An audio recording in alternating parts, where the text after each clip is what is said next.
Assalamualaikum warahmatullahi wabarakatuh. Perkenalkan, nama saya Sanda Nurhalija dari kelas 23S06 dan teman saya. Perkenalkan, nama saya Sultan Fakhran Maulana Lubis. Apa itu man-in-the-middle attack? Adalah jenis serangan siber di mana penyerang menyusup ke dalam komunikasi antara dua pihak, misalnya antara pengguna dan server. Tanpa sepengetahuan keduanya, penyerang menempatkan dirinya sebagai perantara sehingga mereka dapat menyadap data, memasukkan informasi, dan meniru salah satu pihak. Contoh dari man-in-the-middle attack. Yang pertama ada HTTPS spoofing, yaitu penyerang mengubah koneksi aman HTTPS menjadi HTTP yang tidak terenkripsi.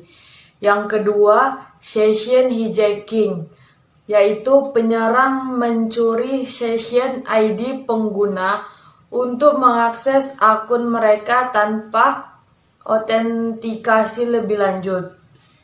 Dan yang ketiga, SSL stripping, yaitu penyerang menggantikan sertifikat SSL yang sah dengan yang palsu sehingga komunikasi terenkripsi menjadi tidak aman.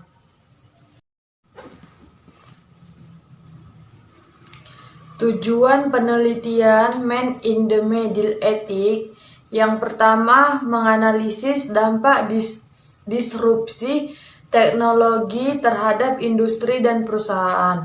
Yang kedua, mengidentifikasi strategi inovasi yang sukses dalam menghadapi perubahan teknologi.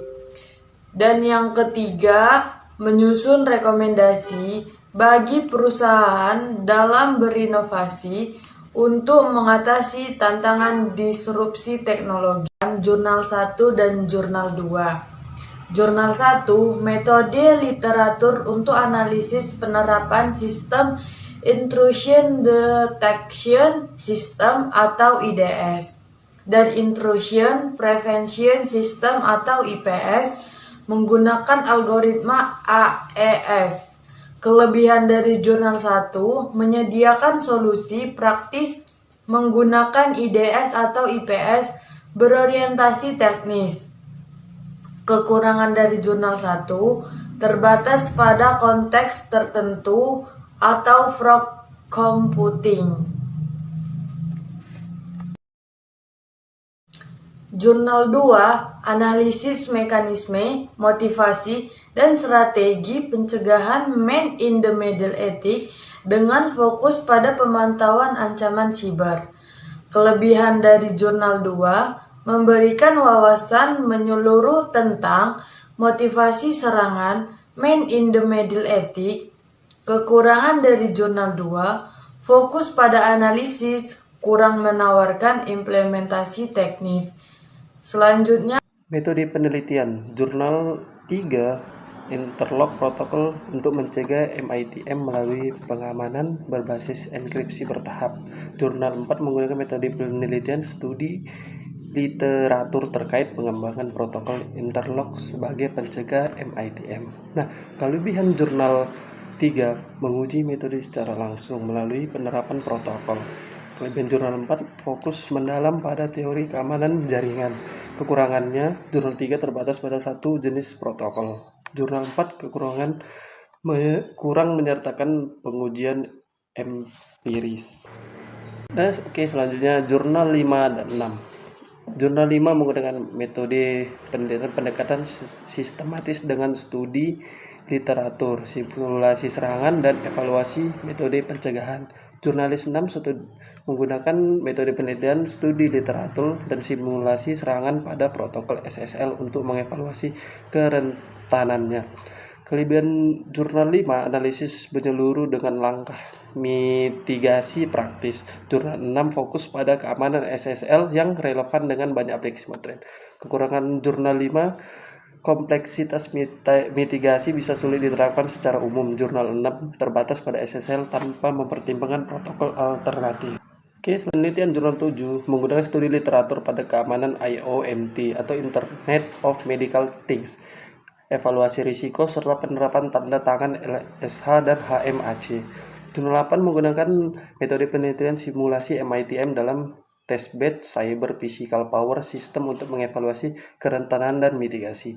Kelebihan jurnal 7 fokus pada keamanan data medis dengan solusi praktis melalui pendekatan LSH dan HMAC. Jurnal 8 membangun testbed nyata yang memungkinkan analisis langsung dampak MITM pada sistem fisik dan cyber. Kekurangannya, jurnal 7, kompleksitas mitigasi bisa sulit terekam secara umum.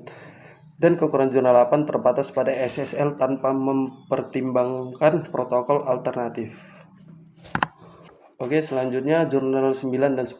Metode penelitian jurnal 9, analisis ini isi terhadap serangan jaringan pada CPS atau Cyber Physical System untuk memahami pola dan tren serangan.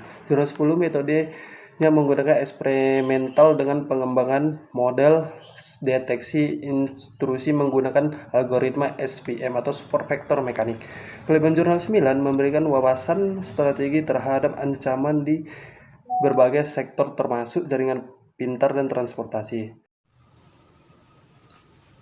Di sini saya akan menjelaskan data penelitian dari Man in the Middle Ethics. Yang gambar pertama itu ada kesehatan fisik dan digital. Gambar hati dan grafik kolesterol dapat direpresentasikan sebagai data sensitif seperti informasi atau pribadi yang menjadi target pencurian selama serangan MITM. Dan gambar kedua itu ada ilustri manusia.